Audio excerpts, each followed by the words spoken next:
What's up? My name is JD, J-Dog, whatever you want to say, call me. Anyways, did you ever notice that when we're drawing and putting the katana away, we don't look at it? And I just want to show you how that's done right away. Really quick. Um, the cut I just did, like, sorry, I tried to do this as casual as possible. So I've got color belts.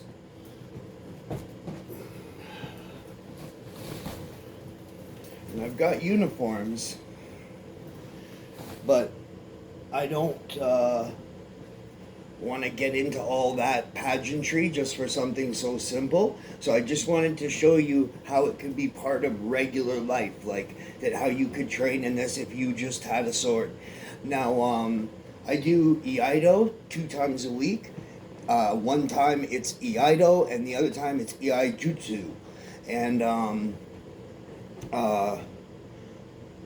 EIIAI means quick response. So that cut, the ZatoIchi flash cut, was made to attack, draw, attack, and resheath before the person falls that you just attacked.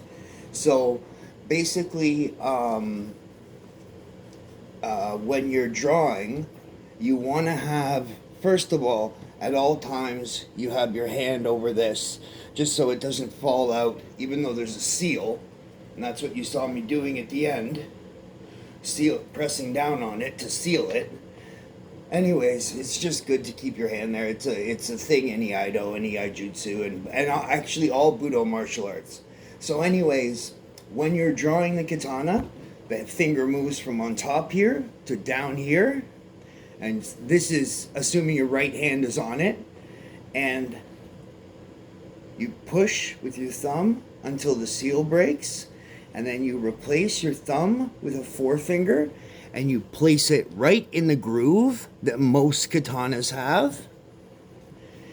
And you draw it, tracing your finger down the blade the entire time until it's about to come out, and you let it go.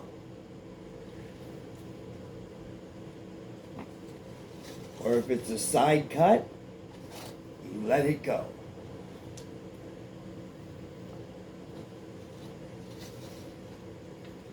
So anyways, what I did was, you saw me trace my finger down the whole line of it so you could see when it's about to come out. And then when it's about to come out,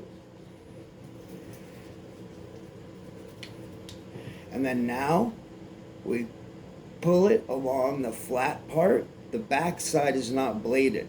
So across the front of your hand, you pull the back part until the blade or the tip falls right into the hole, and then you quickly sheath to about 2/3 of the length, and then you slowly sheath the rest of it, and you want your hands to finish where they started.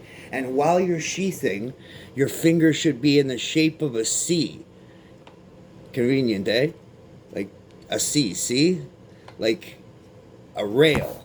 So the back of the katana that's flat is pressed against the spine, and your finger can feel it going along, and so you don't hear the scraping because your finger's there guiding it, making sure it doesn't cut into the wood.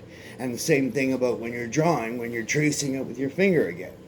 Now, I'm not going to teach you the ZatoIchi flash cut in this video. Maybe I will, but I'm not that great at it, you know? Like, I can do it, but it's not, that one wasn't that good. It's not super fast or anything.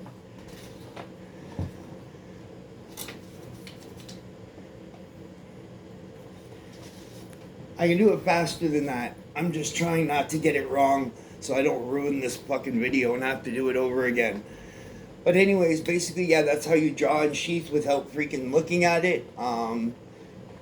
If you are training in the sword and you're having a trouble and you're learning from the internet, it's totally possible with today's freaking, especially if you pay for online classes.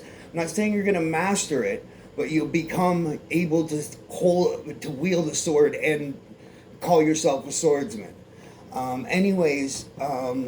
I would recommend taking classes because there's no experience. There's no the online training is no substitute for in class. But if you are somewhere where they don't have a training like this, like I'm in the capital city of my country, let alone my province, so I don't have a problem finding a place to practice this.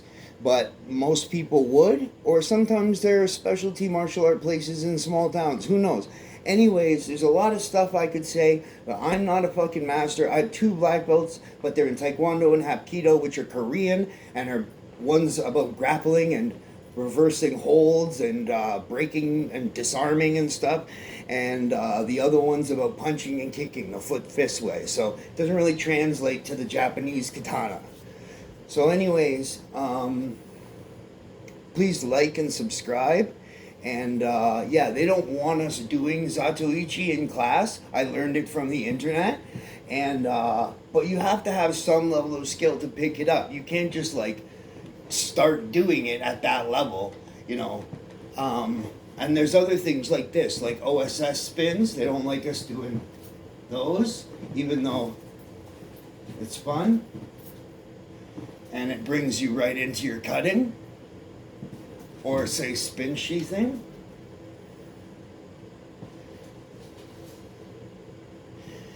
Or, yeah. That's all I can show you with it not tied to my belt. I'll make a video with it on my belt and show you the katas or something like that. But I can't do that right now because I'm not gonna scratch the scabbard by putting it through my this is not my class. This is an actual sharpened blade. We are not allowed to use a sharp blade, and if the guy found out I was using a sharp blade, he'd probably kick me out. Lucky he doesn't he's 70 years old and he doesn't usually look at YouTube. But anyways, we're gonna keep it pushing. So anyways, yeah, please like and subscribe, and thank you for all the people that did watch. If you could like, just do more than watch. If you watch the video for the end, you might as well like it anyways. Yeah, so my name is J-Dog, and that's it. I'm out.